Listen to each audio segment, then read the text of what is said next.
Assalamualaikum warahmatullahi wabarakatuh. Perkenalkan, nama saya Firna Triana, NPM 41922200005, mata kuliah Teknik Pelaksanaan Perkerasan Jalan, Teknik Sipil B2. Di sini saya akan mempresentasikan apa yang ada di dalam materi Teknik Pelaksanaan Perkerasan Jalan. Yang pertama ada perkerasan kaku atau rigid pavement. Perkerasan kaku ini adalah jenis perkerasan jalan yang menggunakan beton semen atau Portland semen konkrit sebagai lapisan permukaan utama. Beton memiliki sifat kaku dan kuat sehingga perkerasan jenis ini lebih tahan terhadap beban kendaraan berat dibandingkan dengan perkerasan lentur yang menggunakan aspal.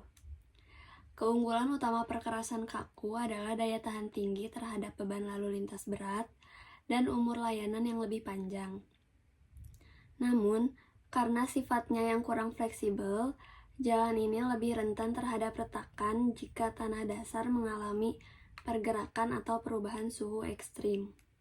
Yang kedua ada karakteristik perkerasan kaku. Nah, perkerasan kaku memiliki beberapa karakteristik utama. Yang pertama ada beban kendaraan didistribusikan secara lebih merata ke tanah dasar karena kekakuan beton. Yang kedua, kekuatan struktural utama berasal dari lapisan beton, atau tidak seperti perkerasan lentur yang bergantung pada kombinasi beberapa lapisan. Yang ketiga, kurang fleksibel terhadap perubahan tanah dasar, sehingga memerlukan perencanaan ekspansi dan sambungan untuk mengatasi pemuaian dan penyusutan akibat perubahan suhu. Yang keempat, lebih tahan terhadap deformasi akibat beban berat dan tidak mengalami rating atau cekungan akibat roda kendaraan. Yang kelima, biaya awalnya lebih tinggi tetapi biaya pemeliharaannya lebih rendah dibandingkan perkerasan lentur. Kemudian ada struktur lapisan perkerasan kaku. Yang pertama ada lapisan permukaan atau concrete slab. Nah, lapisan ini bagian paling atas yang langsung bersentuhan dengan lalu lintas. Fungsi utamanya adalah menyediakan permukaan yang kuat dan tahan lama, mendukung beban kendaraan dan mendistribusikannya ke lapisan yang di bawahnya. Yang ketiga, memberikan daya gesek yang cukup agar kendaraan tidak tergelincir.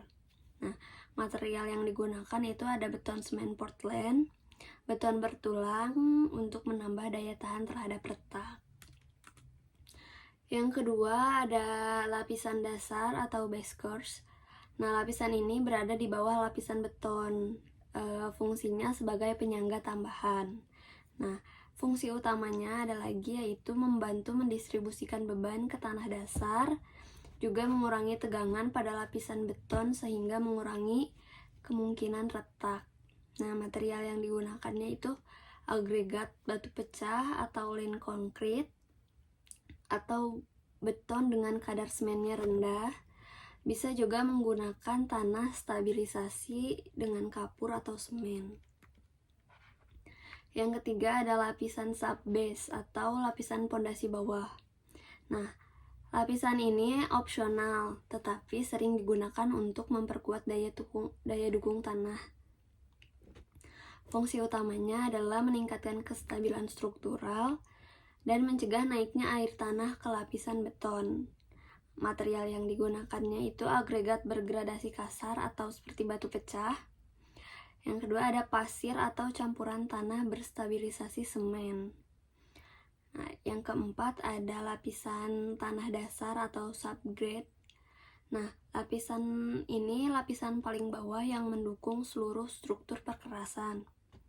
Fungsi utamanya itu menyediakan daya dukung bagi lapisan di atasnya, dan jika tanah dasar memiliki daya dukung rendah, perlu dilakukan perbaikan dengan stabilisasi atau pemadatan. Ada juga jenis-jenis perkerasan kaku. Yang pertama ada perkerasan beton tanpa tulangan. Nah, itu tuh menggunakan beton biasa tanpa tulangan baja, hanya mengandalkan ketebalan beton untuk menahan beban. Juga memiliki sambungan untuk mengontrol retak akibat pemuaian dan penyusutan, dan digunakan pada jalan dengan lalu lintas sedang hingga tinggi. Yang kedua ada perkerasan beton bertulang. Nah, ini menggunakan tulangan baja di dalam beton untuk mengurangi retak dan cocok untuk jalan dengan lalu lintas berat seperti jalan tol atau bandara. Yang ketiga ada perkerasan beton pratekan. Nah, beton ini diberi tegangan awal sebelum digunakan untuk meningkatkan daya tahannya terhadap beban berat. Nah, biasanya digunakan untuk jalan tol dan landasan pacu bandara yang membutuhkan ketahanan tinggi. Yang terakhir ada perkerasan beton berbasis continuously reinforced concrete pavement.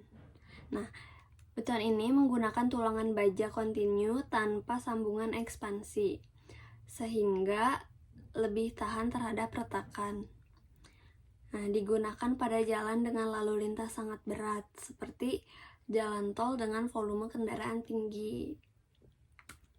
Nah, contoh penerapan perkerasan kaku ini ada di jalan tol dan jalan nasional. Nah, banyak jalan tol di dunia menggunakan perkerasan kaku karena daya tahan tinggi terhadap beban kendaraan berat. Contohnya, jalan tol Cipali, Cikopo, Palimanan di Indonesia sebagian besar menggunakan perkerasan beton.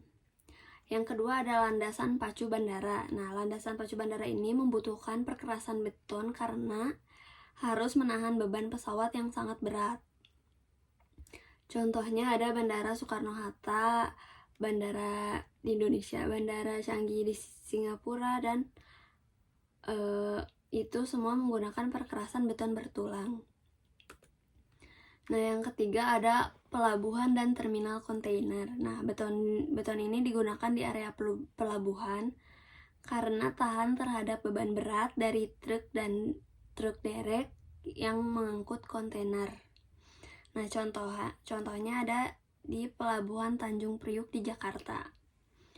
Yang keempat ada perkerasan di daerah ekstrim. Nah, di daerah ini yang mengalami perubahan suhu ekstrim karena aspal lebih mudah melunak atau retak dibandingkan beton. Nah, contohnya ini ada di daerah gurun atau dataran tinggi yang mengalami perubahan suhu ekstrim antara siang dan malam. Nah, ada juga keunggulan dan kekurangan perkerasan kaku. Keunggulan yang pertama adalah umur layanannya lebih panjang, bisa bertahan lebih dari 30 tahun. Kedua ada tahan terhadap beban berat. Nah, ini tidak mengalami deformasi seperti perkerasan lentur. Nah, biaya perawatannya juga lebih rendah. Hanya perlu perbaikan kecil dalam jangka panjang. Keempat ada lebih tahan terhadap air dan cuaca ekstrim. Nah, tidak mudah rusak akibat curah hujan tinggi atau suhu yang ekstrim. Yang kelima ada efisiensi bahan bakar lebih baik. Nah, permukaan beton lebih kaku sehingga mengurangi hambatan gulir kendaraan dan meningkatkan efisiensi bahan bakar. Kekurangannya itu biaya awal lebih tinggi karena konstruksi membutuhkan material dan pengerjaan yang lebih mahal. Yang kedua itu kurang fleksibel terhadap pergerakan tanah. Jika tanah dasar tidak stabil, bisa menyebabkan retakan. Perbaikannya juga lebih sulit, karena jika terjadi kerusakan besar, perbaikan memerlukan waktu lebih lama dibandingkan aspal. Yang keempatnya itu kurang nyaman untuk kendaraan kecil, karena permukaannya lebih kaku, kendaraan kecil mungkin merasakan guncangan lebih besar dibandingkan jalan aspal. Sekian presentasi dari saya. Terima kasih. Wassalamualaikum warahmatullahi wabarakatuh.